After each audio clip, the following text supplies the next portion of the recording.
Oke, selamat malam para cuan troopers. Apa kabarnya? Stronger together. And kembali lagi bersama saya Bernardus Wijaya dari Suko Sekuritas. Dimana pada hari ini kita akan ada namanya Trader Talks atau TikToks, dimana kita akan mengupas terkait mengenai bagaimana kondisi perekonomian terkini dan juga bagaimana para investor ataupun trader sebaiknya menghadapi kondisi terkini menggunakan strategi-strategi yang tepat, sehingga tentu saja yang kita inginkan adalah kita tetap mendulang profit walaupun saat ini capital market sedang dalam kondisi sideways. Nah, itulah yang paling penting. Nah, nggak berlama-lama lagi, hari ini kita akan kedatangan bintang tamu yang luar biasa. Ada dua orang teman saya, yaitu Jason Gozali dari Investor Muda dan juga rekan saya Alexander Raharjo dari rintisan.id.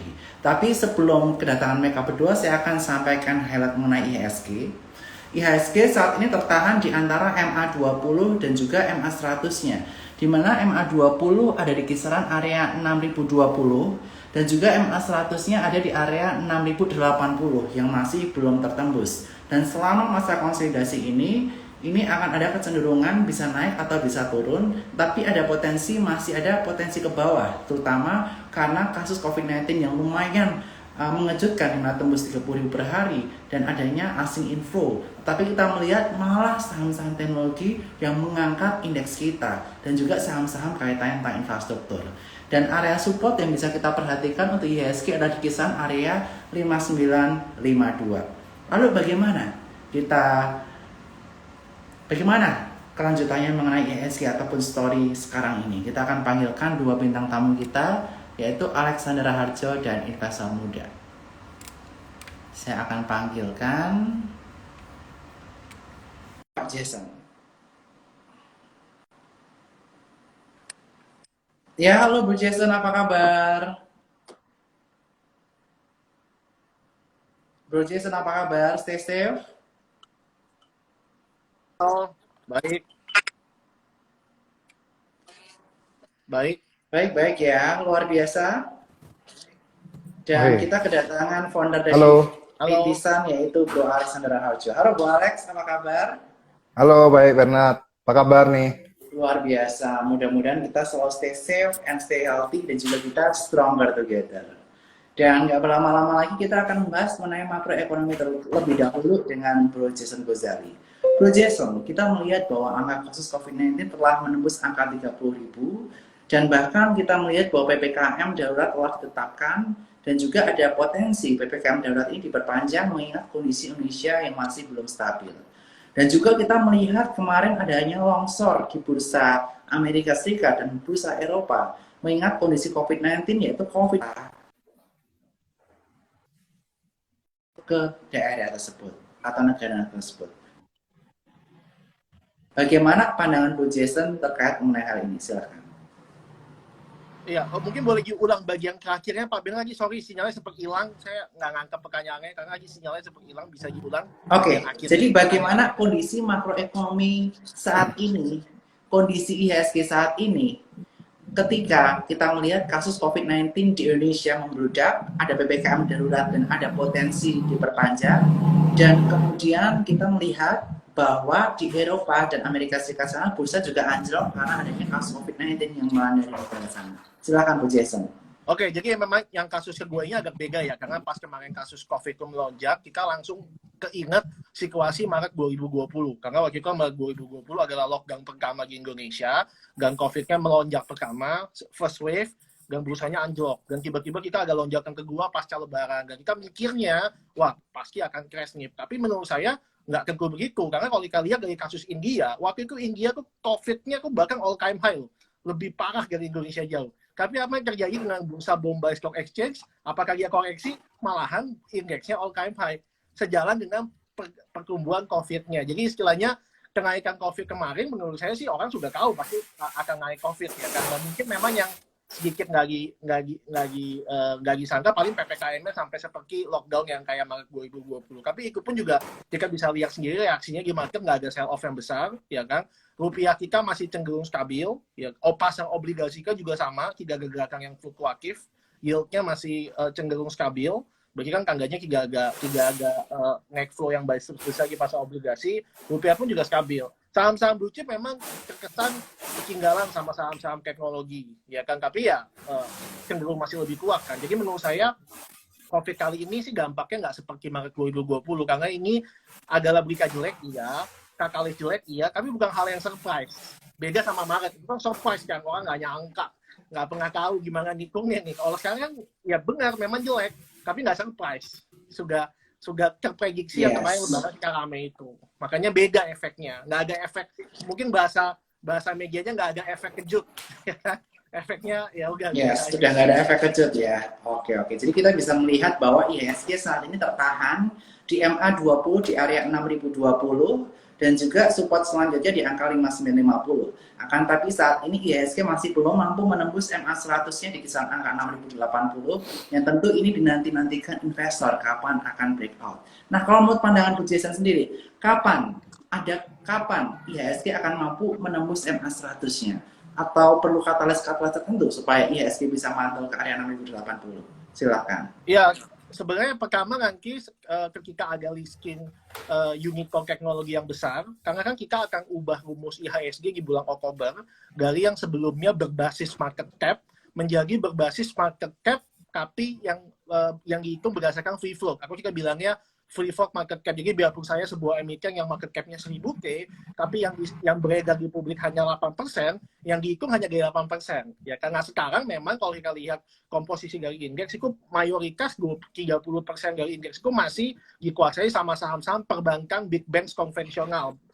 BMRI, BBRI, BBRI, dan BCA, dan cenderung lagi nggak katalis karena semua maka lagi fokusnya ke saham-saham teknologi seperti Elang Makoka, ini IPO Bukalapak yang sudah diumumkan, ya kan, dan saham-saham teknologi lainnya. Jadi menurut saya, akankah indeks naik? Iya, terutama setelah saham-saham teknologi risking dan bobotnya besar ke indeks. Jadi nanti yang narik indeks itu, ya saham-saham teknologi. IHSG kan adalah sebuah average ya Pak Bernard ya. Kalau kita mungkin belajar dari kasus 2008 dulu, tahun 2005 sampai 2008 kan itu adalah zamannya eranya komoditas. Dulu 30% indeks itu bukan bank, tapi saham batubara, saham sawit, saham pertambangan. Makanya dulu istilahnya ya sama kayak sekarang, semua saham yang ada kalimat tambangnya naik. Nah ini sama kayak sekarang nih, semua saham yang ada kalimat digitalnya naik. Nah dulu juga gitu, 2008 kita bilangnya komoditi boom ya kan. Pokoknya waktu itu Antam, Kima, sahamnya Bakri Group, semuanya yang ada tambangnya pasti naik. Habis itu setelah crash 2008, komoditi selesai, mulai pindah nih. Yang dulu indeks movernya itu mainin, menjadi indeks movernya itu adalah saham-saham perbankan besar kayak BCA, Mandiri, dan kawan-kawan. Nah, sekarang udah kelihatan nih arah-arahnya mau berubah lagi karena Indonesia punya sektor baru indeks namanya IDX Tekno yang isinya akan diisi saham-saham teknologi yang belum ada unicorn listing. Nanti yang pertama Bukalapak. Nah, menurut saya nanti kepemimpinan pasar akan berubah ke sana. Jadi nanti yang menggerakkan IHSG itu adalah saham-saham teknologi yang kapitalisasinya besar. Ya salah satunya mungkin Bukalapak, nanti ada Goto dan lain-lain. Ini juga ada berita kan katanya Sayurbox juga consider mau IPO. Dan menurut saya pasti nanti setelah Goto dan Bukalapak IPO, perusahaan teknologi lain ikutan IPO. Dan ini jadi era yang baru karena mungkin valuasinya akan berbeda. Nanti mungkin Bu Alex bisa share-share tentang saham-saham teknologi. Yes. Oke, jadi kita bisa melihat ya tahun 2000 ketika di Amerika Serikat sana udah mature lebih duluan daripada Indonesia, kita melihat tahun 2000 itu Amerika Serikat juga sama kayak kondisi Indonesia saat ini, di mana market cap terbesar dikuasai oleh sektor perbankan, sektor perminyakan, pertambangan, yang mana itu mendominasi top 20 big caps di Amerika Serikat sana. Tetapi kali ini di tahun 2020 dan 2021, market cap di Amerika Serikat telah berubah, di mana Amazon menduduki ranking nomor 1, ada Tesla, dan semuanya kaitan-kaitan mengenai teknologi. Dan kondisi ini diperkirakan akan terjadi serupa di Indonesia berdasarkan pernyataan Jason ke depannya, yang mana ini akan menjadi indeks mover ke depannya saham-saham teknologi, bukan saham-saham perbankan lagi. Pertanyaan terakhir sebelum ke Alex nih, Bro Jason. Lalu untuk saham-saham kaitannya mana yang perbankan, telekomunikasi, Telkom, Astra, apakah kita masih layak untuk koleksi buy on weakness jika kita menjadi investor yang lebih fokus kepada jangka panjang terkait mengenai teknologi yang mulai mendisrupsi market Indonesia? Silakan. Sangat layak, terutama saham-saham big tech. Cuman gayanya berubah. Kalau dulu kita lihat 8 tahun terakhir, saham-saham yang geraknya paling cepat itu adalah saham-saham perbankan. Kita bisa lihat kayak Gelakang BCA kan dulu dari tahun ke tahun kan naiknya sekali 20-30%. BRI juga sama waktu itu sebelum zaman mega teknologi. Nah menurut saya ke depannya di harga sekarang ya, kalau kita bisa ngumpulin saham perbankan BRI, Mandiri, BNI itu menurut saya valuasinya menarik banget dan kita bisa dapat potensi dividen yang besar. Mungkin kayak kalau kita beli BNI di harga sekarang atau Mandiri di harga sekarang, itu kita bisa dapat dividen jauh di atas depositonya. Nah cuman kalau memang buat tipenya trader yang suka trading cepat, mungkin kita akan bosan di sana. Tapi kalau kita punya tujuan investasi untuk jangka panjang, misalnya buat dana pendidikan yang mungkin masih 5 tahun, atau mungkin dana pernikahan, atau mungkin dana pensiun, saya rasa cocok kumpulin saham-saham big caps karena kita sambil nunggu dapat dividen Pak Bernard tiap tahun, dan dividennya nggak kecil kalau kita beli di harga sekarang, ya kan? Harga sekarang pun itu kita masih pakai acuan laba bersih tahun ini. Nah, kalau kita belinya sekarang dengan kita pegang sampai 4 tahun lagi, kan tentunya laba bersih sudah pulih. Bahkan mungkin di atas sebelum masa COVID. Sedangkan dividen payout ratio-nya sama. Ya kan, berarti kan dividen yield-nya bisa 5-6%, atau mungkin bisa 7-8%. Dan sekarang juga pajak dividen 0%. Jadi menurut saya, apakah saham big cap itu menarik dikumpulkan, terutama banking, sangat menarik. Ya cuman tujuan investasi yang buat jangka panjang, yang memang kita mengharapkan dividen yang stabil. Kalau kita mau carinya cepat, agresif, ya tentunya memang nggak bisa banking big caps, karena yield-nya udah mulai kelihatan terbatas. Karena kan kalau kita lihat tech kan, ya memang valuasinya terkesan mahal, cuma kan growth-nya kan kita nggak ngomong EPS growth 10%, 20% lagi kalau teknologi, kan ngomongnya udah 100% year-on-year growth, 200% udah yang hyper growth lah ya. Jadi ya memang beda. Tapi kalau tujuan investasi jangka panjang, justru saham-saham perbankan menarik Pak Bernard, karena dari dividennya besar. Oke, jadi kita bisa melihat ya, kalau misalnya tujuan kita investasi jangka panjang, ini akan menarik karena dengan harga sekarang kita akan mendapatkan dividen yield yang akan lebih besar ke depannya. Dan juga kita melihat saat ini saham-saham perbankan seperti BCA sedang di area support kuat di kisaran area 30.000, kemudian BNI di kisaran 4.500 sampai 4.700, kemudian Bank Mandiri di kisaran area kisaran 5.600 sampai 5.800, dan juga untuk BBRI di area 3.800. Ini merupakan area-area support yang bisa kita perhatikan jika teman-teman ingin mengumpulkan untuk jangka panjang. Dan juga Telkom juga kita melihat hari ini rally cukup kencang di angka 5-6% ketika dia mantul support kuatnya di area 3.000. Dan Astra Internasional kita bisa melihat area support di kisaran 46-47, dan secara target konsensus masih cukup tinggi di kisaran area 6.500 sampai 7.000. Dan sekarang kita akan membahas terkait mengenai saham teknologi nih. Kita akan membahas dengan founder dari rintisan, yaitu Bro Alex nih, yang benar-benar kaitannya sama startup dan dunia teknologi. Menurut pandangan Bro Alex, mengapa nih banyak investor itu yang saat ini tertarik untuk investasi di saham-saham teknologi? Silakan Bro Alex. Oke, jadi gini, thank you ya Bernard sama Jason. Tadi insight dari Jason tuh menarik banget ya. Jadi kalau aku lihat tuh sekarang ada kayak shifting ya, bisa dibilang shifting. Makanya kemungkinan karena shifting itu ibaratnya kayak perpindahan uang ya. Itu yang menyebabkan ISG kita ya sideways aja gitu sampai hari ini gitu kan. Nah, terus kenapa kok banyak orang yang pingin ke saham-saham teknologi gitu kan. Nah, jadi gini, kalau dari aku pribadi ya, dari tahun lalu itu aku udah mulai pindahin beberapa portofolioku dari yang saham-saham yang ibaratnya kayak perbankan gitu ya, itu aku udah mulai kurangin masuk ke saham-saham yang bisa dibilang teknologi.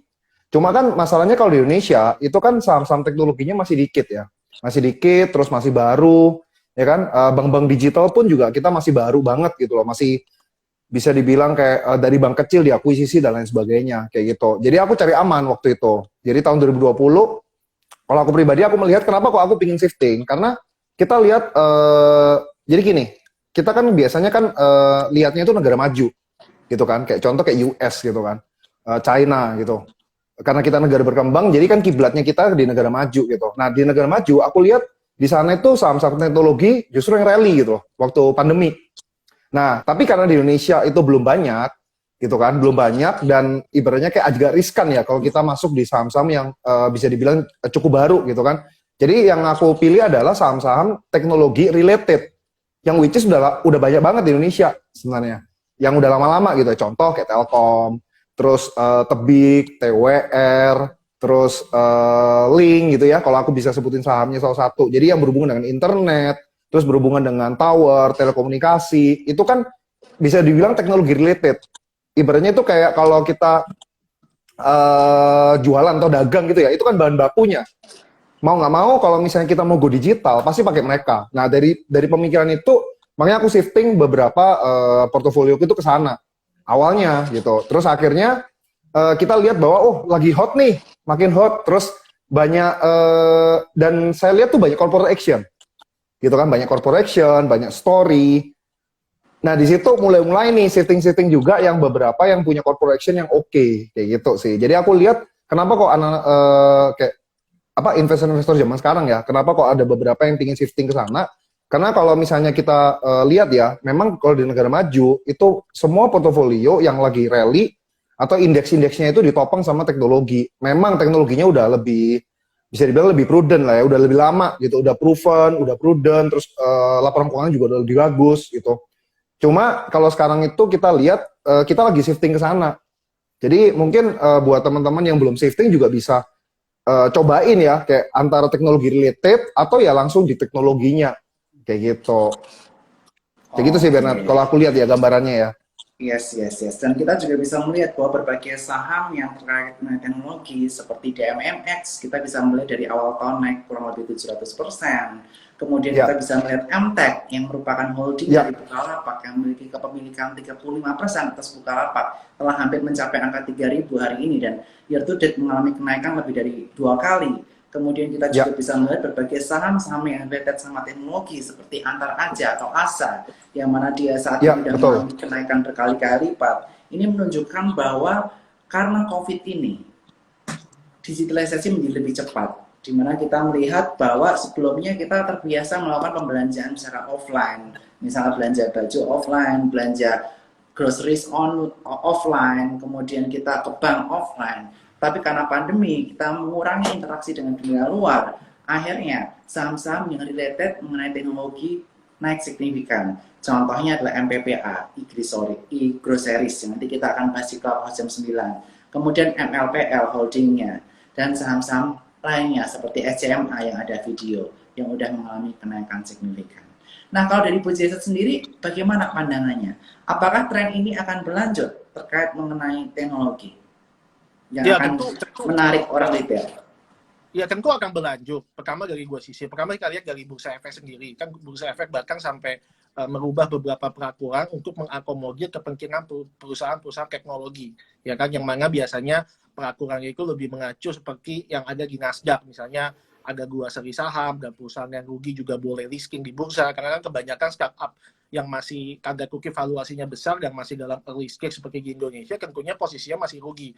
Yang mana mungkin ruginya akan balik jadi untung sangat besar. Seperti Amazon mungkin pas baru listing, dan yang lain ya tentunya masih rugi. Tapi sekarang kan bahkan profitnya super-duper besar ya kan. Bahkan sangat cuan. Tapi kan butuh waktu sampai scale-nya besar sekali. Dan itu diakomodir sama Bursa Efek. Tentunya kalau sampai Bursa Efek merubah peraturan, tentunya kan view dia bukan cuma setahun kan. Kalau misalnya ternyata dia lihat, ini paling cuma musim setahun, ngapain sampai ubah peraturan capek-capek. Nah, itu juga diubah peraturannya. Ya kan, dan juga sampai dibikin indeks khususnya. Kalau gak ada indeks khusus sektor teknologi, nggak nutup kemungkinan nanti bakal ada manajer investasi yang punya produk reksadananya isinya saham-saham teknologi. Jadi menurut saya, kalau udah sampai ubah peraturan, udah sampai ngambil indeks, dan kita berkaca apa yang terjadi di China dan apa yang terjadi di Amerika, saya rasa ini bukan cuma sebuah hype, ya kan, tapi sebuah trennya. Cuman kita juga berkaca pada dot-com bubble waktu itu di Amerika. Waktu itu sempat ada dot-com bubble dan semuanya naik, dan akhirnya semuanya kan crash. Tapi kan nggak semuanya crash. Ada beberapa yang bertahan sampai sekarang, kayak Amazon, kayak Google, dan lain-lain. Dan mungkin ini juga akan sama di Indonesia. Kan ada banyak saham yang mungkin ceritanya jelas, contohnya kayak Anto, kayak Bank. Mungkin itu naik, tapi ada juga saham-saham kecil lainnya yang cuma pakai kakak digital, tanda kutip, itu kan naik. Nah, cuma nanti seleksi alam juga. Nanti ketika benar-benar sudah listing semuanya, tentunya nanti yang pura-pura digital, tentunya bisa aja crash, bisa aja valuasinya cenderung tinggi, tapi yang benar-benar ada story keberkahan sampai jangka panjang. Jadi sekarang tugas kita adalah, oke, kita tahu ini lagi hype dan kita ikut di sana, dan kita mesti milih nih dari saham-saham teknologi ini mana yang peluang menangnya paling besar ya kan. Jadi pertama kita nggak cuma asal pilih yang teknologi beli ya, kita pilih saham teknologi mana yang ekosistemnya super duper kuat. Contohnya kayak misalnya dalam kasusnya bank kan ada Alfamart 17.000 cabang, Arto ada puluhan juta user dari Gojek misalnya, ya kan, Bukalapak ada 70 juta active user. Nah, kita lihat saham teknologi mana yang jelas-jelas memang ada ekosistemnya, backing anggarannya kuat, pemegang sahamnya juga dipercaya, manajemennya bagus, nah itu kan peluangnya besar. Ya, jadi kita juga nggak sembarangan pilih saham teknologi. Jadi ya tapi kan misalnya mungkin orang beranggapan, tapi kan laba bersihnya masih minus, ya kan? Ya tapi kan fundamental nggak hanya laba bersih aja, ya kan? Ketika perusahaan-perusahaan venture capital invest di series A, series B, series C, masa sih mereka nggak lihat fundamental, masa mereka cuma asal invest aja? Pasti kan mereka punya perhitungan yang mungkin berbeda dari kacamata public investor. Dan juga terkadang kan yang namanya saham, kenapa bisa naik? Ya karena banyak orang megang saham itu dalam jangka panjang, Pak Bernard. Karena kita percaya, contoh kenapa banyak mungkin dari kalangan orang tua saya sukanya pegang saham bank dari dulu, dan mereka nggak pernah lepas, karena mereka punya memori indah sama saham tersebut, dan mereka pakai produknya tiap hari, makanya mereka percaya. Nah sekarang mayoritas, saya juga yakin di sekuritas, mayoritas nasabah itu usia muda, Gen Z dan millennials yang tiap hari lihatnya produk teknologi. Mungkin orang tua kita nggak nganggep, apa sih itu YouTube, apa sih itu TikTok, apa sih ini digital bank, mungkin ya karena emang mereka nggak pakai, tapi kan kita, 70% populasi, kita pakai produk tiap hari, kita percaya.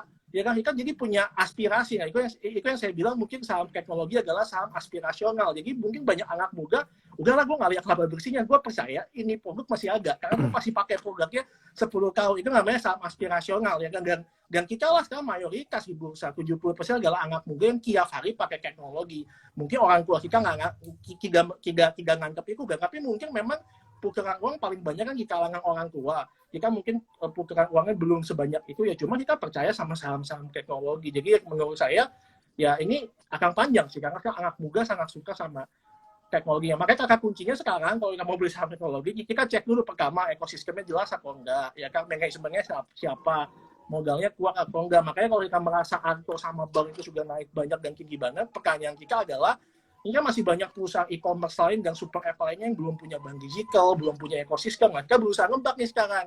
Kira-kira bank mana nih yang bisa dimasukin ke ekosistem super app? Nah, ini adalah pertanyaan besar investor publik sekarang. Karena kalau kita temuin jawabannya, ya kita bisa dapat super capital gain. Kalau kita berhasil memecahkan kodenya ini, super app ini bakal beli apa nih? Nah, mungkin Alex bisa tambahin nggak nih, bro? Kira-kira super app ini masih nyari ekosistem apa yang belum ada? Bank digital kah? Atau misalnya education tech kah? Atau misalnya health tech? Ya, jadi gini, kalau misalnya, jadi kalau aku pribadi ya, jadi kalau aku pribadi itu aku bagi 3 gitu kan. Kalau untuk invest di tech ya, jadi satu tech enabler gitu kan. Tech enabler itu kan bisa kayak internet, ya kan, perusahaan tower, kabel, ya kan. Terus ada juga data center. Nah, kalau aku pribadi lebih ke situ gitu kan, untuk tech enabler. Terus yang kedua itu yang startup tech-nya sendiri gitu kan, atau bisa dibilang perusahaan tech-nya sendiri ya, seperti Bukalapak ya kan. Terus nanti tadi yang sebutin sama Bro Bernard ya, MPPA ya, e-groceries yang udah diinjek sama Gojek juga gitu kan. Terus Bang Arto ya kan, intinya sih itu yang bisa dibilang yang dalam tanda kutip startup ya, yang udah listing gitu kan, tapi punya ekosistem gitu kan. Yang ketiga lagi, teman-teman juga bisa invest di holdingnya. Jadi kalau mau main aman tuh kita main di holdingsnya juga, itu juga bisa, gitu kan. Jadi ibaratnya contoh seperti MTech, gitu kan, itu banyak sekali injek di saham-saham yang teknologi. Terus punyanya Lipo juga ya, MLPL gitu kan. Terus kemudian Saratoga, ya Saratoga juga. Ya, jadi ibaratnya kenapa? Karena gini, kalau misalnya si holdings ya, holding itu kan bisa dapat untung dari ketika dia IPO-in anak perusahaannya, ya kan? Valuasi naik, dia juga ikutan naik. Itu lebih safe, gitu kan? Jadi, kalau aku sih bagi 3 seperti itu, gitu, untuk investasi di saham-saham teknologinya.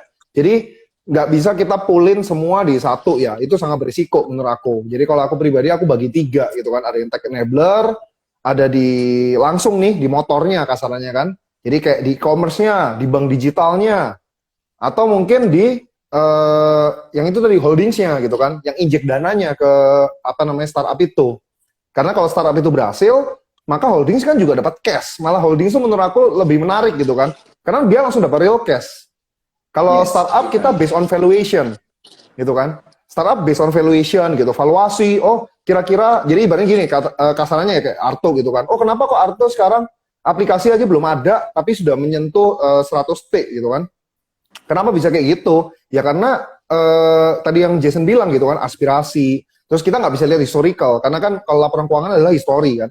Nah, jadi kita lihat kayak ke depannya itu bagaimana gitu loh, prospeknya seperti apa. Oh, ekosistem. Nanti ekosistemnya Gojek akan masuk, ya kan, either pakai pay later lah, atau apapun. Udah kerjasama juga kan dengan startup bibit gitu kan, reksadana dan lain sebagainya. Nah, jadi ibaratnya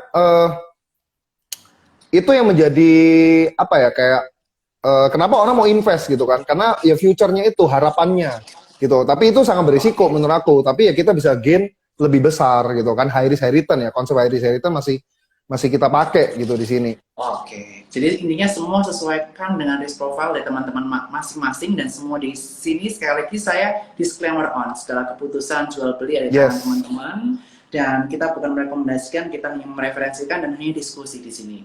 Dan sebagai summary yang tadi saya summary dari Bu Jason, itu saya setuju banget, izin menambahkan data bahwa intinya saat ini mayoritas investor Indonesia sekitar 60-70% didominasi oleh kaum generasi millennials dan juga Gen Z. Dan juga kita melihat dari sisi trading value dari bulan Januari sampai Mei 2021, kita bisa melihat bahwa trading value dari IHSG itu 60% didominasi oleh retail, sekitar 25% oleh investor asing, dan 15% adalah investor institusional domestik. Jadi kita melihat bagaimana power of retail yang sangat luar biasa di Indonesia saat ini. Dan tadi Bu Jason juga mengingatkan bahwa ketika kita memilih perusahaan teknologi, kita harus lihat bagaimana ekosistem perusahaannya, bagaimana kekuatan perusahaannya, dan juga jangkauannya, growth rate-nya nanti akan seperti apa, karena itu yang akan menentukan dia akan tetap bertahan atau tidak di masa yang akan datang. Karena kita melihat bahwa tech bubble sempat terjadi juga di Amerika Serikat di tahun 2002-2003 dan ada potensi terjadi. Dari semua kita jangan salah pilih saham. Dan dari tadi Bro Alex saya juga menyimpulkan bahwa ada 3 saham yang bisa kita pilih. Yang pertama adalah kaitannya mengenai tech enabler, yaitu kaitannya mengenai infrastrukturnya. Kita bisa masuk ke pertawarannya seperti TB yang seperti disampaikan akan ada rencana akuisisi, dijual satu di angka 4.000 ke atas, dan suka menargetkan di angka 4.000. Kemudian ada TOWR ataupun telekomunikasi, kita bisa lihat saham Excel dan juga Friend yang cukup menarik untuk kita koleksi di harga sekarang. Kemudian Bro Alex juga menyebutkan adalah yang benar-benar related sama tech-nya. Contohnya apa? Ada Arto tadi, tapi perhatikan level entry exit-nya. Dan nanti juga ada Bevin, di mana Bevin ini nanti akan jadi Go Financial, multi-finance-nya dari Goto. Dan juga seperti MPPA, itu langsung e-groceries-nya yang kaitannya tentang teknologinya. Dan yang ketiga adalah holdingnya. Saya setuju banget sama Bro. Ini lebih aman karena ketika dia berhasil menjual sebagian sahamnya dari saham tech tersebut, dia akan mendapat namanya apa? Mendapatkan namanya cash. Dan juga jika perusahaannya di IPO, book value-nya juga akan meningkat. Jadi seperti MTech, Saratoga, kemudian MLP, kalau itu juga menjadi perusahaan yang menarik untuk kita koleksi untuk saat ini. Nah, sekarang kembali ke pertanyaan nih. Saya juga ajak teman-teman di sini untuk nanya ya. Nanti 15 menit terakhir kita akan tanya jawab. Kita akan tanya langsung ke Bro Jason dan juga Bro Alex. Kemudian kita kembali ke topik selanjutnya nih. Nah, kalau dari Bro Jason sendiri, saham tech apa? Tech enabler, kemudian saham yang kaitannya sama tech, kemudian saham holding apa yang menurut Bro Jason saat ini sangat menarik? Silakan. Ya sebenarnya kalau menarik sih ya jawabannya sama sih. MCAP udah jelas ya. Cuma kan mungkin udah cenderung aja yang harinya ada sell on news kan. Mungkin banyak orang bingung kok hari ini ada berita Bukalapak IPO kok malah MCAP-nya kok malah jatuh ya kan. Tapi memang begitu lah pasar modal Indonesia ya. Kita suka lupa buy on rumor, sell on news. Kenapa banyak orang beli MCAP dari sebulan lalu? Karena mereka tahu dalam bulan ini bakal ada pengumuman IPO dan itu dimanfaatkan momennya oleh banyak pemain besar ya buat jualan, dan itu juga terjadi di semua saham sih, nggak cuma MCAP sebenarnya. Itu emang pola yang umum ya, bayang umum, sell news, pas newsnya keluar malah jatuh. Dan itu terjadi di semua saham, nggak cuma di MCAP sebenarnya. Cuma kita kan biasanya begitulah, kita suka beli pas FOMO, wah Bukalapak IPO, beli MCAP-nya, padahal udah keluar. Kalau kita mau beli harusnya 1 bulan sebelum berita itu keluar, kan sebenarnya rumornya sudah ada kan. Kenapa kita mesti beli pas beritanya sudah menjadi fact? Jadi kita harusnya beli pas masih jadi rumor. Contoh misalnya ada rumor perusahaan A mau dibeli sama Goto misalnya gitu ya, apapun lah perusahaannya, dan itu sudah listing di bursa. Kita berusaha ngira-ngira ini kira-kira possible nggak ya? Kalau possible kita beli pas masih rumor dong, jangan kita belinya pas sudah jadi fakta. Kalau sudah jadi fakta udah kemana-mana itu harganya pasti kan udah 100%, 200%. Jadi ya pertama kalau teknologinya sih agak MK, cuma kan harganya mungkin ya kita bisa tungguin koreksi dikit ya kan. Nah kalau saham teknologi yang menurut saya sih semuanya udah gerak semua ya. Jadi ya yang menurut saya menarik nih ya, ada satu saham yang saya lagi perhatikan Pak, itu adalah saham yang baru IPO. Itu namanya MASB. Ya, MASB itu saham baru IPO. Ini adalah saham dari grupnya Wings, ya kan, Bank Multi Angkasa Kosai. Dan menariknya sebenarnya grup Wings itu selama ini jarang IPO. Ini adalah salah satu grup konglomerasi besar yang biasanya agak nggak mau IPO, tapi nggak tahu kenapa tiba-tiba dia meng-IPO-kan banknya, dan penjamin emisinya adalah BCA Sekuritas, ya kan. Dan kita tahu kalau itu udah bukan rahasia umum, bukan rahasia private lagi, rahasia publik bahwa grup Jarum dan grupnya juga ada hubungan keluarga dari pernikahan antara anaknya, ya kan. Jadi MASB, dan pertanyaannya apakah ini akan jadi bank digital. Jadi saya buka prospektusnya Pak Benat, teman-teman bisa buka ya, ini bukan yang saya ngomongin, bukan informasi private, tapi ini informasi publik yang sudah tertulis di prospektus. Jadi teman-teman bisa download aja prospektus dari MASB, teman-teman baca deh. Itu kenapa dia IPO 600M dan penggunaan dananya buat apa. Di sana tertulis jelas kok bahwa penggunaan dananya pertama adalah untuk modal kerja, untuk pinjaman, dan kedua untuk pengembangan bisnis bank digital dan mengembangkan menggunakan ekosistem Group Wings. Nah ini pertanyaan besarnya, ekosistem Group Wings, berapa besar ekosistemnya? Kalau Alfamart kita udah tahu 17.000 cabang ya kan, Gojek, Angko udah jelas juga user. Pertanyaannya adalah ya di situ tulis dengan jelas bahwa akan mengembangkan bank digital menggunakan ekosistem dari nasabah Wings Group beserta ekosistem dari Wings Group. Dan itu tertulis di prospektusnya. Pertanyaan besarnya yang saya coba cari-cari infonya nggak ada nih. Berapa besar ekosistem Wings? Dia kan cuma tahu Wings Group ada namanya Family Mart. Itu punya dia ya. Family Mart kan semua punya dia. Habis itu ada Yoshinoya ya kan. Ada juga warung-warung yang jualan produknya Wings. Nah ini belum tahu nih angkanya berapa dan belum diumumkan. Tapi menurut saya angkanya gede. Kalau misalnya angkanya gede dan diumumkan, tentunya pasti harganya nggak di sini. Jadi teman-teman bisa perhatiin sendiri Mas B itu, dan menariknya kayak 5 hari terakhir ini harga sahamnya kan sempat air atas 2 hari, habis itu ARB berhari-hari, ya 2 sampai 3 hari, terus harganya ketahan di harga IPO. Harga IPO kan 3360, closing lagi kan 3390 kalau nggak salah. Jadi mirip-mirip sama harga IPO dan ditahan, dan selama ditahan itu tiap hari ada beberapa broker dengan logo brokernya ES dan juga SQ ya beli terus tiap hari. ES itu adalah sebuah sekuritas yang berafiliasi dengan Wings Group. Jadi ya menurut saya ini pasti ada secara garis besar harusnya ada agenda, karena Wings Group ini jangan IPO. Buat apa cuma IPO cari 600M? Menurut saya 600 miliar itu uang yang kecil buat Wings Group. Kalau cuma nyari 600M tentunya nggak harus sampai IPO. Jadi pasti ada sesuatu gang modalnya dia. Nah ini yang menariknya lagi Pak Benat. Modal bank MASB itu sekarang masih 1,8T. Sedangkan peraturan OJK yang terbaru harus 3T. Jadi masih agak kurang sekitar 1T. Nah 1T-nya dari mana? Apakah akan di-merger dengan bank lain? Atau ternyata apa? Nah ini kita nggak tahu nih. Jadi kita mesti cari tahu kenapa. Tapi menariknya itu kata kuncinya. Ekosistemnya belum disebutin berapa besar. Tapi menurut saya Wings Group itu ekosistemnya cukup bisa diperhitungkan. Karena dia punya jaringan consumer goods di seluruh Indonesia. Agent mungkin sabung krim corek ekonominya juga berapa banyak itu kan. Nah kalau itu bisa di-cover jadi bank digital, itu menarik.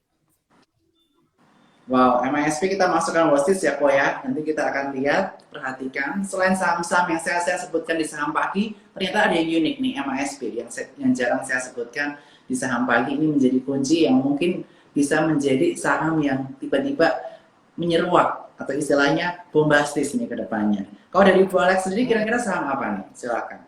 Ya, jadi gini, kalau aku kembali lagi ke teman-teman ya. Teman-teman cari yang safe atau cari yang memang potensial gitu.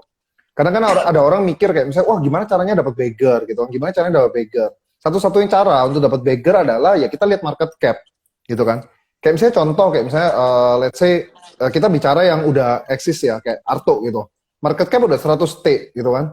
Udah hampir 200T nggak salah ya. Itu mau berapa besar lagi gitu. Kalau teman-teman mau cuan 100% dari situ, berarti kan dia harus jadi 400T gitu kan.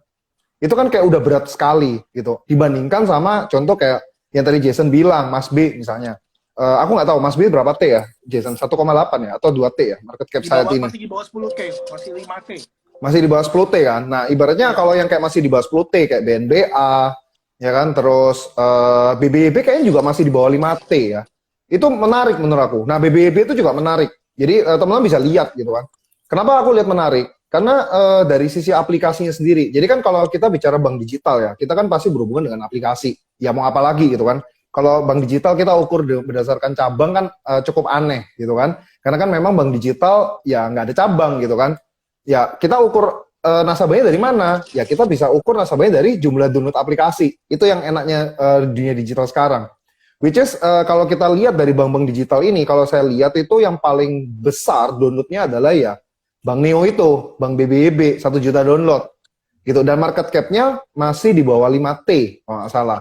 Jadi masih ada potensial. Memang sudah lumayan tinggi lah dibandingin yang lain. Tapi masih ada potensi buat naik lebih besar lagi, gitu kan. Nah, yang kayak gitu-gitu bisa teman-teman lihat gitu. Atau mungkin BANK, gitu kan, BANK. Nah, BANK itu dia punya ekosistem Alfamart. Ya kan? Kalau kayak Mas B tadi punya ekosistem Family Mart, kalau BANK karena kerjasama dengan Alfamart ya, itu dia punya ekosistem Alfamart gitu. Nah, apakah dia bisa nyusul Arto atau enggak? Nah, kalau misalnya katakanlah nih dia bisa nyusul Arto, itu juga menarik. Itu bisa double bagger kan? Dia kan masih di bawah 100T ya. Nah, itu menarik tuh, masih bisa bagger gitu. Kalau kita bicara bagger kayak gitu. Jadi kalau aku sih lihat ketika investasi di satu emiten, ya kita bicara bank digital atau termasuk kategori yang tadi itu aku Bernard. Jadi kan aku tadi bagi 3 kategori ya. Tapi kita masuk kalau kategori yang bener-bener digitalnya nih, ya kayak e-commerce ya kan, atau bank digital yang langsung produknya gitu kan, atau motornya itu biasanya kalau aku pribadi aku lihat di market cap-nya. Kalau misalnya market cap-nya itu dan kita butuh pairs gitu, peers-nya sorry, butuh peers-nya gitu kan. Contoh kayak bank digital. Yang jadi kiblatnya siapa? Ya Arto gitu kan. Nah, si Arto ini udah paling besar. Terus kita bisa, misalnya kalau kita invest di BANK misalnya. Nah, kira-kira kita bisa nebak nggak ini bakal sebesar Arto atau setengahnya gitu. Kalau misalnya setengahnya, misalnya dia masih, saya lupa sih dia berapa T gitu kan. Katakanlah dia 50T deh. Arto 200T misalnya. Oh, berarti kalau misalnya kayak ini mirip-mirip Arto deh, ekosistemnya gini-gini gitu kan. Masih ada potensi gitu. Ya kita bisa kejar gitu, bisa masih dapat bagger kayak gitu. Itu kalau misalnya teman-teman mau bisa dibilang risk rewardnya ya, rewardnya itu lebih gede daripada risikonya. Tapi ya kita mesti lihat nih prospeknya seperti apa. Jadi jangan ngasal-ngasal kayak misalnya, oh ada BNBA, oh ada Baca, ada Mas B disebar satu-satu gitu kan. Tapi itu juga mungkin ya bisa gitu kan untuk bagi resiko gitu. Tapi ya kalau aku pribadi aku lihat market cap-nya. Dan kita bandingkan sama peers-nya. Kalau misalnya peers-nya itu mirip-mirip dengan peers-nya dan prospeknya hampir mirip, nah berarti kan akan ngejar peers-nya kan. Atau ya sebaliknya peers-nya yang turun gitu kan. Tapi harusnya sih kayaknya ya yang di bawah ini yang akan naik. Kayak gitu. Tapi semuanya tergantung ekosistemnya, bro. Kalau ekosistemnya gede kayak Gojek, di mana yang akan bekerja sama dengan Arto, di mana dia memiliki ratusan juta user, tentu saja ini akan menjadi natural lebih menarik.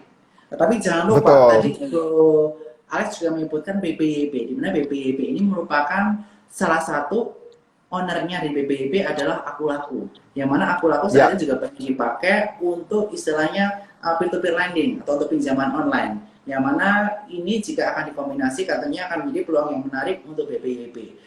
Dan saya lihat 3 hari terakhir volumenya cukup kencang dan mengalami candle 3 hari hijau berturut-turut. Dan dia breakout di area 530. Jika teman-teman mau spekulasi buy untuk BBYB, bisa perhatikan area 530 untuk teman-teman bisa antisipasi buy on weakness di area pullback-nya. Tapi teman-teman harus perhatikan saham-saham begini harus berani stop loss, dan stop loss-nya di kisaran area di bawah 490 untuk BBYB. Kemudian tadi MASB masih baru IPO ya, jadi kita belum bisa melihat chartnya seperti apa. Dan tadi ada yang nanya, Baca bagaimana? Baca hari ini menguji area double bottom-nya di area 470, tetapi 2 hari terakhir 470 tidak tertembus, tetapi hari ini turun hanya dengan volume kecil. Jika dia berhasil menembus 470, ada potensi Baca ke area 490, dan jika lanjut, dia bisa ke area 540. Tapi perhatikan saham-saham ini saat ini masih kurang liquid ya. Dan teman-teman perhatikan risk reward dan money management terkait mengenai saham-saham ini. Nah, thank you nih. Ini tambahan saham selain yang saham saya sebutin. Saya tiap hari nyebutinnya sama terus. Kalau yang enabler pasti Tepik. Kalau enggak Friend. Kemudian Excel kalau enggak Telkom. Kemudian yang kaitannya sama teknologi pasti aku nyebutinnya BANK. Kemudian nyebutinnya Tufin. Nah, jadi ini baru nih yang disampaikan Bro Jason sama. Tapi Friend tuh juga menarik, Bernard. Friend tuh juga menarik karena kalau misalnya teman-teman baca yang baru diakuisisi ya sama Friend, which is Moratel ya, itu kan dia megang Palapa Ring Timur gitu. Ya kan, proyeknya itu mereka konsorsium, itu bisa baca di tahun, saya lupa sih tahun berapa gitu kan. Itu menarik loh. Bayangin aja kayak jaringan Indonesia Timur itu dikuasai mereka gitu. Yes, itu prospeknya seperti apa?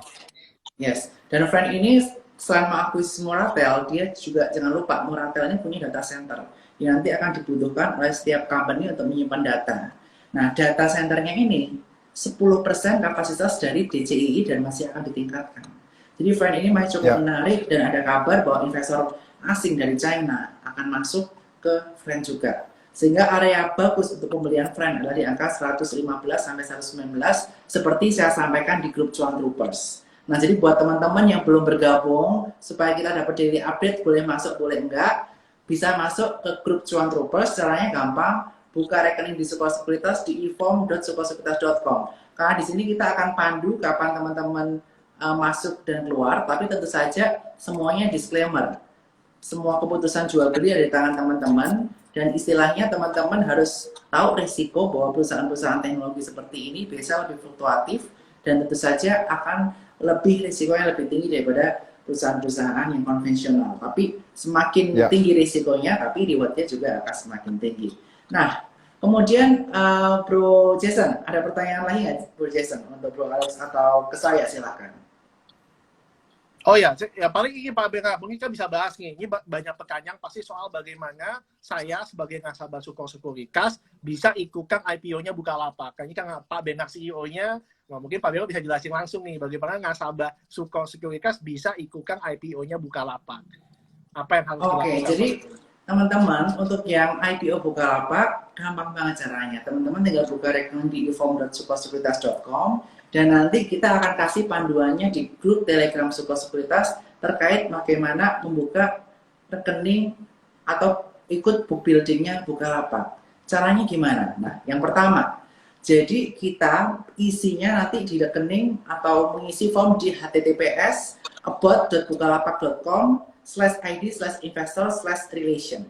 Dan di sini nanti teman-teman tinggal download FPPS-nya, isi FPPS-nya dan kirim ke sekuritasnya. Dan dalam hal ini Suko Sekuritas. Dan book building-nya nanti ada di tanggal 28 Juli sampai 29 Juli saja. Dan pastikan dana tersedia T-1 yaitu tanggal 29 Juli. Dan jangan lupa formnya dikirimkan ke customer service, di CC ke salesnya. Dan teman-teman bisa ikut book building dari Bukalapak atau maksudnya pooling.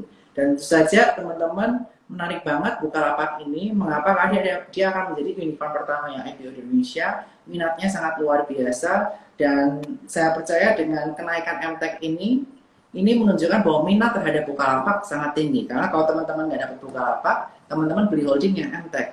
Yang mana 35% kepemilikannya di Bukalapak. Dan MTEK juga akan diuntungkan dengan adanya IPO Bukalapak. Kenapa? Karena dia akan mendapatkan fresh money, fresh cash. Dari penjualan Bukalapak ke masyarakat secara umum, dia akan mendapatkan fresh cash, dan dia akan bisa gunakan untuk ekspansi usaha yang lain. Seperti contohnya SAME, ekspansi rumah sakit, atau ekspansi di video, atau ekspansi di bisnis lainnya. Itu yang akan sangat menarik. Nah, ini ada pertanyaan nih. Nanya dong Kak Bernard, Tepik fotonya Saratoga kabarnya mau dijual ya? Upsetnya Saratoga kira-kira berapa? Yes, benar. Tapi udah ada public news bahwa dia akan dijual, dan rumornya di harga 4.000 sampai kisar 4.500, dan Suko Sekuritas ini menargetkan Tepik di harga 4.000. Dan saat ini Tepik tertahan di area MA20-nya di area 3.200. Jadi teman-teman bisa manfaatkan buy on weakness untuk Tepik.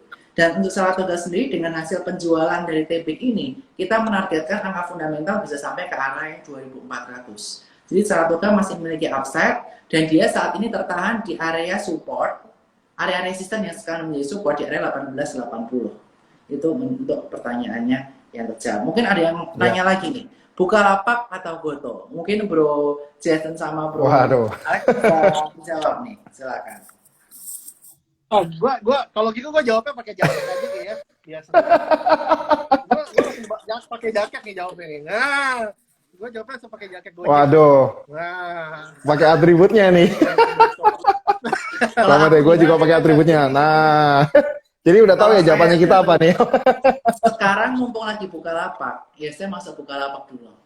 Nanti ketika Ya. misalnya udah realize profit dan ternyata emang animonya luar biasa, kita tahu ya, saham itu semua berdasarkan supply and demand. Supply-nya dikit, demand-nya banyak, harganya bisa naik. Dan tentu saja Bukalapak ini bukan kacangan, karena dia memiliki ekosistem yang luar biasa juga, punya ratusan juta user, dan dia kuat di luar Jakarta, luar Jabodetabek. Sehingga Bukalapak menurut saya juga akan menjadi kuda hitam yang tidak banyak orang lihat, tapi ini akan menjadi IPO yang luar biasa. Sehingga tentu saja banyak yang akan tertarik untuk masuk ke Bukalapak. Tapi ketika Ya. Goto udah mau listing, ya bisa take profit, kita masuk ke Goto seperti itu. Gak tambang Pak Bernard, Ya. maksudnya Bukalapaknya adalah unicorn teknologi pertama yang IPO. Jadi ini merupakan proksi seberapa suksesnya IPO Goto. Jadi menurut saya kepentingan Betul. untuk Bukalapak sukses itu sangat amat besar. Ya kan Bukalapaknya harus sukses supaya nanti animo di Gotonya makin besar lagi. Jadi menurut saya benar yang Pak Bernard bilang, Bukalapak kan kayak terkesan jarang dilihat dibandingkan Goto. Tapi menurut saya justru Bukalapaknya menarik. Ya. Yang pertama, dan menurut saya menarik juga bahwa dia IPO duluan sebelum Goto, karena kalau IPO-nya habis Goto mungkin bisa beda nih ceritanya. Ya kan Goto IPO terus buka, Ya. dibandingkan buka baru Goto. Jadi ini menariknya bukanya dulu yang IPO. Jadi ya harusnya sih animonya bagus ya. Dan sudah kelihatan dari animonya kan, semua orang pengen coba untuk punya saham di Bukalapak, dan Bukalapak juga kan mau bagaimanapun ada dukungan dari MCAT yang punya banyak ekosistem yang tentunya pasti akan menarik sinerginya satu sama lain. Jadi nggak semuanya harus Goto sih, karena kan kita lihat Ya. pun di luar negeri pun nggak ada satu pemain teknologi yang bisa makan semua kue. Pasti ya ada orang nomor 1, ada orang nomor 2, ada orang nomor 3, dan itu selalu berkompetisi. Ya kan, Dan beda sih, marketnya beda kalau aku lihat. Bukalapak itu lebih ke apa ya, kayak ibaratnya mikro ya, lebih ke mikro-mikro gitu loh. Terus kalau yang Goto ini lebih kayak yang area perkotaan gitu ya, kebanyakan ya. Kalau aku lihat ya, mayoritas gitu kan. Dan agak beda kan, kalau Bukalapak itu kalau nggak salah satu bisnisnya itu ada e-warung. Ya kan, dia menteknologikan si warung-warung ini. Gitu. Dan Yes. tadi aku mau tambahan lagi nih. Bera kan tadi sempat sebut Bevin ya. Nah, kalau teman-teman cek ya, Bevin itu sama Bukalapak itu kerjasama juga. Itu namanya Buka Pay Later. Nah, itu menarik juga tuh. Jadi kalau misalnya katakanlah nih teman-teman di sini nggak dapetin IPO-nya Bukalapak gitu kan. Kalau misalnya Bukalapaknya sukses, pasti yang berhubungan dengan Bukalapak juga sukses kan. Itu kan contoh kayak MTech tadi yang Bernard bilang. Sama salah satunya lagi ada Bevin. Itu yang mungkin banyak orang nggak ngerti gitu. Bahwa kayak Bevin itu sama Bukalapak itu ada kerjasama. Yaitu namanya Buka Pay Later. Dan itu eksklusif loh, sama Kredivo gitu kan. Gitu. Yes. Itu menarik banget gitu kan. Dan Kredivo kan ekosistemnya BFI Finance gitu kan. Jadi itu menarik banget kalau menurut aku. Yes, dan sekali lagi saya juga menegaskan nih bahwa kita nanti di Indonesia pasti ada 3 ekosistem besar. Yang pertama adalah Goto yang udah jelas, yang kedua ada Grab, dan yang ketiga adalah Shopee. Dan kita tahu nih bahwa MTech udah invest di Grab, dan sebaliknya juga Grab juga invest di MTech. Ini ada tanda-tanda, ada indikasi bahwa kedepannya Grab akan menggandeng Bukalapak sebagai partner e-commerce-nya setelah Gojek dan Tokopedia IPO. Sehingga dua ini akan menjadi head to head. Nah, yang kita penasaran ini masih kaitannya mengenai Shopee.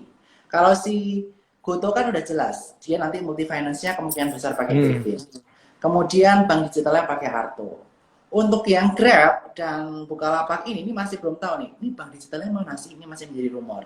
Kemudian multi finance-nya pakai apa sih? Ini masih menjadi rumor juga. Kemudian untuk yang Shopee sendiri, berkali-kali ada rumor, dia mau pakai BNPA. Ternyata gagal, akhirnya dari harga 3.000 jadi 800. Jadi ingat semua ada risikonya.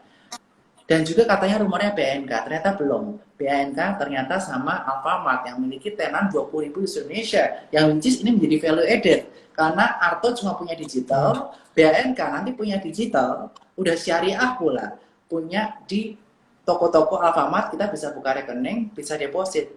Nah, jadi ini menarik banget nih, apalagi BANK juga kita rekomendasikan waktu itu masuk di area 3050 sampai 3150, selamat yang udah profit, yang udah take profit nanti bisa perhatikan area support selanjutnya di area 3450 seperti itu. Nah, Bro Jason dan Bro Alex nih, sebelum kita closing malam hari ini, akankah ada closing statement dari Bro Jason terkait mengenai tech company yang bertebaran di era kali ini, pasar modal Indonesia? Iya, Silakan. saya mungkin lebih general ya. Jadi kita sebagai investor itu kita nggak boleh punya mental block, ya kan? Kita sehebat apapun, sudah pengalaman selama apapun, kita harus selalu belajar hal-hal baru, ya kan? Yang namanya ilmu investasi itu selalu dinamis, ya kan? Nggak ada satu ilmu investasi yang bisa diaplikasikan setiap tahun dan hasilnya sama, ya kan? Market pasti berubah, karena pemainnya pun berubah. Mungkin dulu baby boomer, sekarang pemainnya adalah anak muda, cara berpikirnya beda, ya tentunya analisanya bisa berubah. Dan kita sebagai orang yang juga invest di pasar modal, kita harus selalu humble. Ya, kita harus selalu menerima bahwa perubahan itu selalu ada. Dan kita harus mempelajari, oke, perubahannya kayak gimana, oke, bagaimana cara valuasi di era sekarang. Misalnya sekarang kita bingung bagaimana valuasi perusahaan rugi, ya, karena ada banyak teknik valuasi.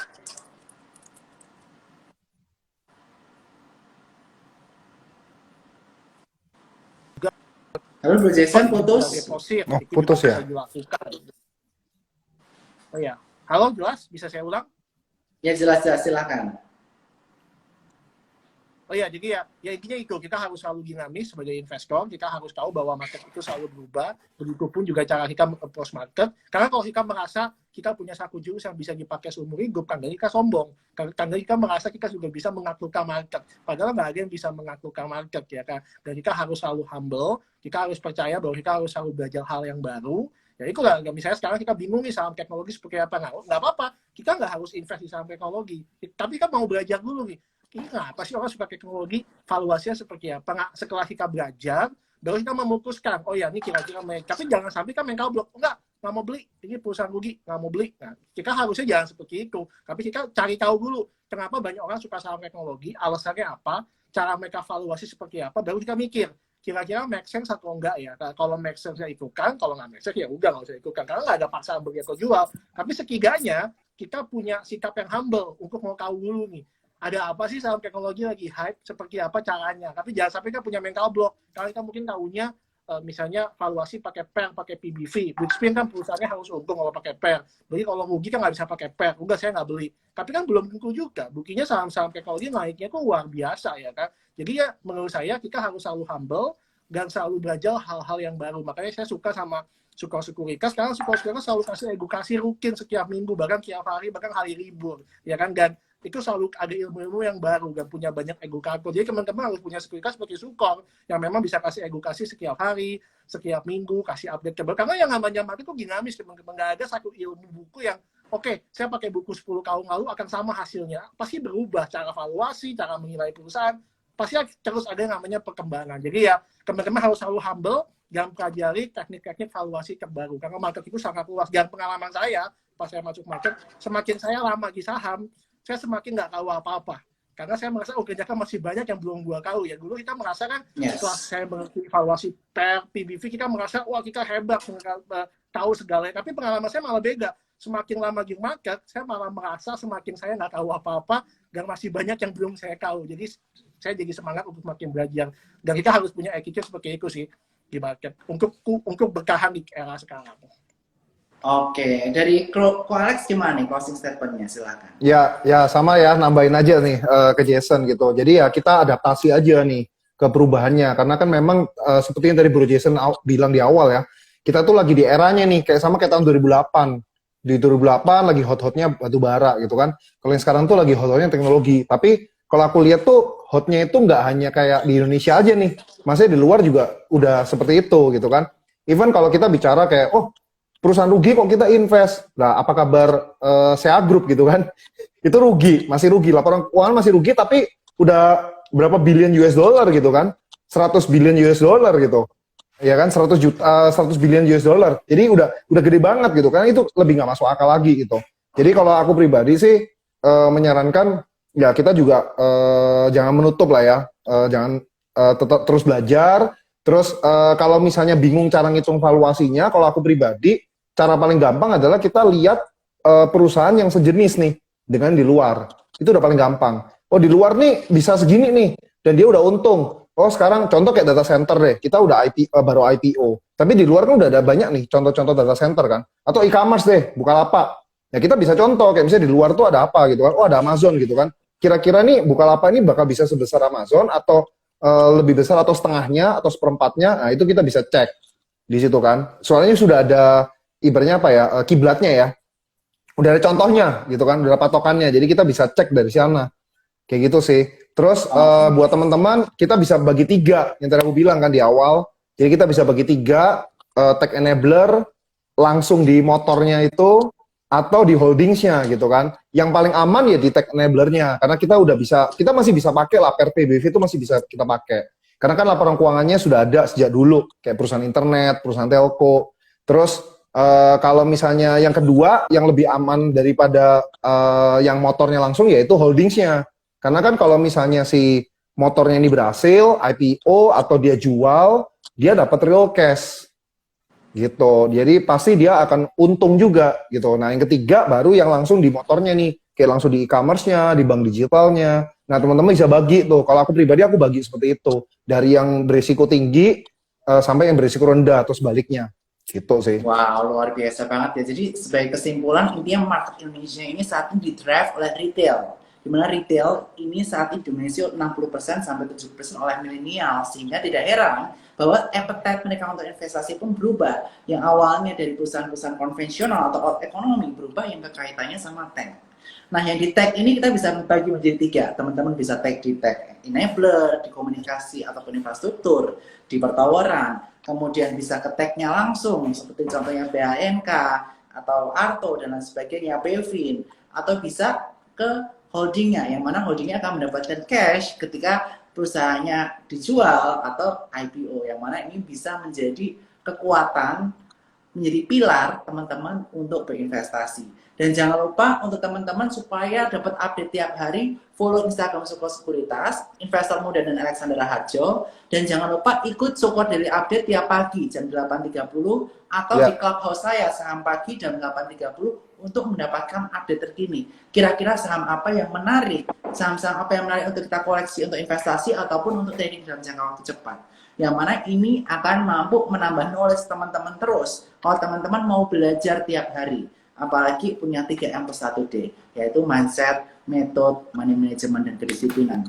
Dan sekali lagi terima kasih Jason dan Bro Alex buat malam hari ini. Ya, thank you Bernard, Jason. Clubhouse karena kita bakal bareng MPPA dan MLPL. Buat teman-teman yang penasaran sama MPPA MLPL, langsung Clubhouse, Bro Stephen Ko akan langsung ngobrol soal itu.